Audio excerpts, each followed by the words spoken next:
I'm out scouting for a place to bow hunt and rifle hunt this season, and there's a piece of private property with some old apple trees on it, and the apples are ripe. They're really pretty good condition too, considering they're not being taken care of at all, and especially on the south side of the tree where it gets them a little more sun.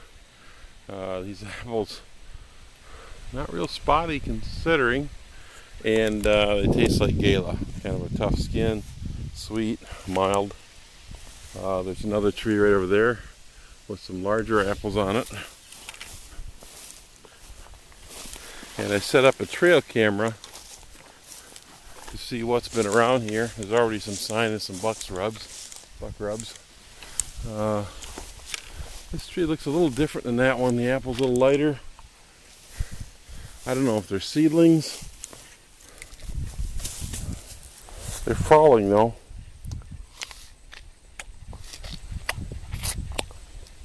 That one's not quite as sweet as the gala. Probably a seedling from gala. But the deer have been picking these apples up, so I'm going to see what kind of deer we got around here. I set up a trail camera. Let me get this out of the light. I set up a trail camera to see what will be coming in. It's a nice piece of property for early season. It's mostly farmland around here though, so if you push the deer at all, they're gone into the deep woods. And there's just a few woods around here along the creek, but if they're not disturbed, it's a good hunting spot. Found another apple tree 50-60 yards away. This one is more like a spy gold. It's, I'd say a little sweeter than the others. A lot of apples along the waist underneath. It's farmland, so there's corn around that the deer are eating, but I think they'd be eating these a little faster. Of course, the squirrels will leave an apple behind. A deer typically eats the whole apple. They'll bite it in 2 or 3 and swallow the whole thing. So you don't typically find apples that have been chewed on by deer and left.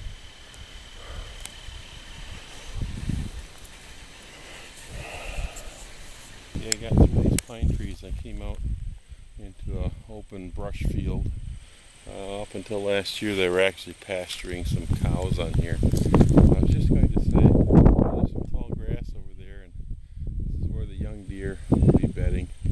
The older bucks, they like to get into the more of a woodland setting. And I walked out here quietly and jumped up this little deer, not 10 yards away, and ran off into the woods. As you can see, we got another apple tree over there, and I just passed this in the 4th or 5th apple tree. The deer do use this.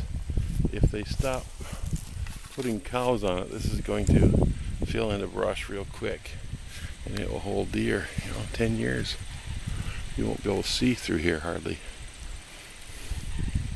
And there's another apple tree.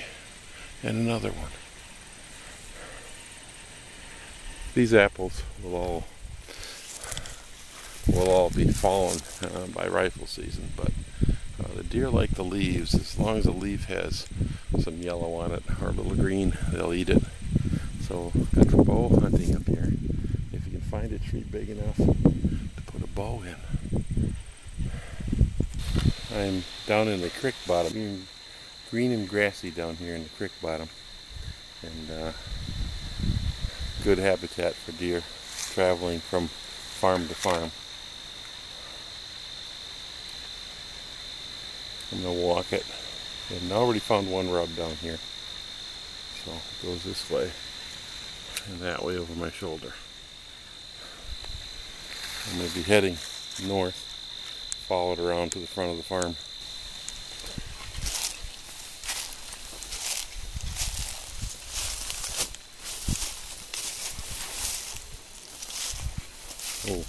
there's a nice rub.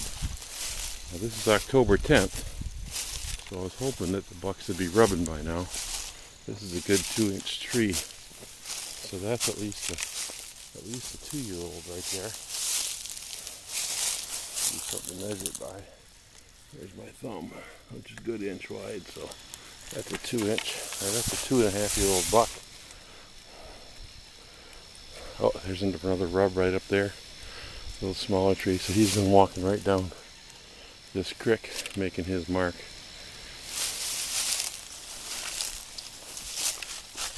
And getting food on the way, no doubt.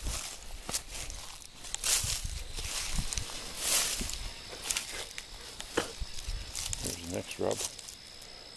And he's heading north. The rubs are on the south side.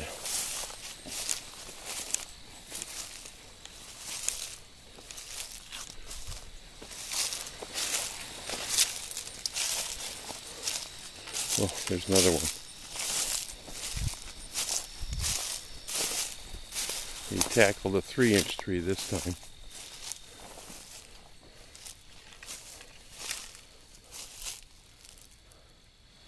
So he's obviously, I don't know which of these is easier, but he's got a pretty good gouge right here. Definitely has one ear guard.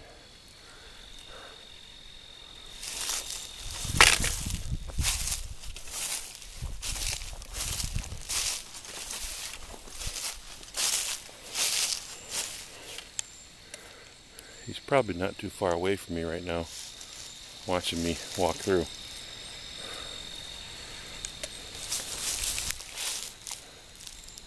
There's more rubs here on this multiple tree. So he's walking right down the creek bed. Okay, I took a hunch and assumed that at some point the buck would want to come up out of the creek bottom and come up to the up more to the highlands, maybe get an apple or two. So I followed one of the trails up the hill, and I'm still on this trail because here's another rub that he worked pretty good on his way this direction. So he went right up into the field where those apple trees were. And it gets pretty tight in there. I have to take the camera down. It's okay, I just came out of that brush there. Just as I assumed, this trail comes up, out, and right over, forward there. Right up over here is the first apple tree. So he's making a beeline right to that apple tree. So he's been walking up the creek, probably from some woods over to the west. When he gets his fill of corn, says, hey, I need some apples. And then just walks the ditch up, makes his rubs along the way, probably at night, and then goes up to those 2 apple trees.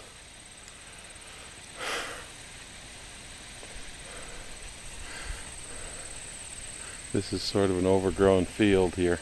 Pretty poor soil, so it's not good for much, but running cows on.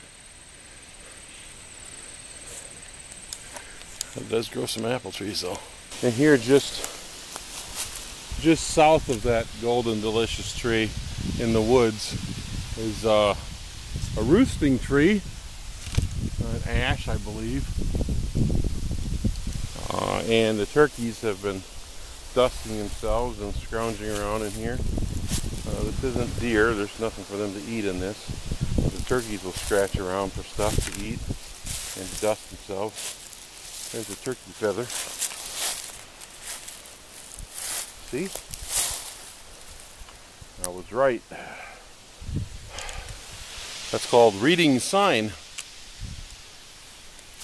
Getting kind of warm today, so instead of walking around through the open, I'm doing what the deer do. Just follow the cover.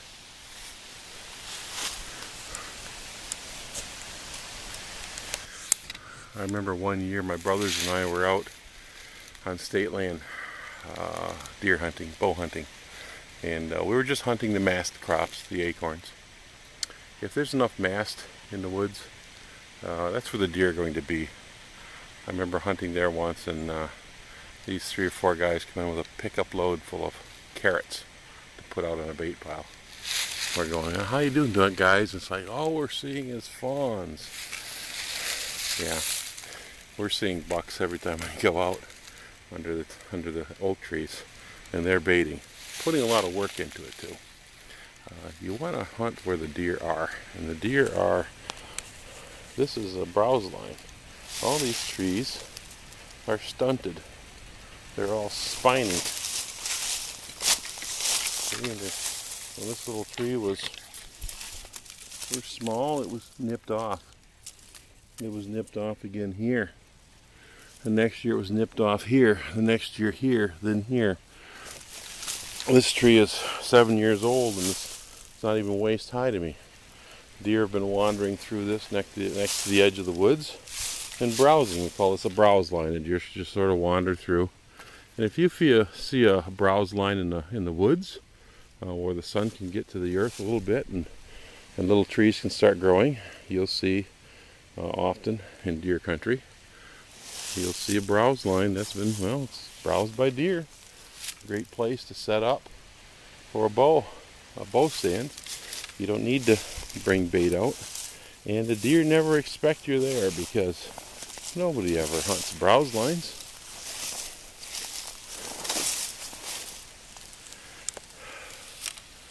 So try a browse line. My brother Dean, he found a browse line once, and it crossed the hill right where there's a major trail coming into the woods.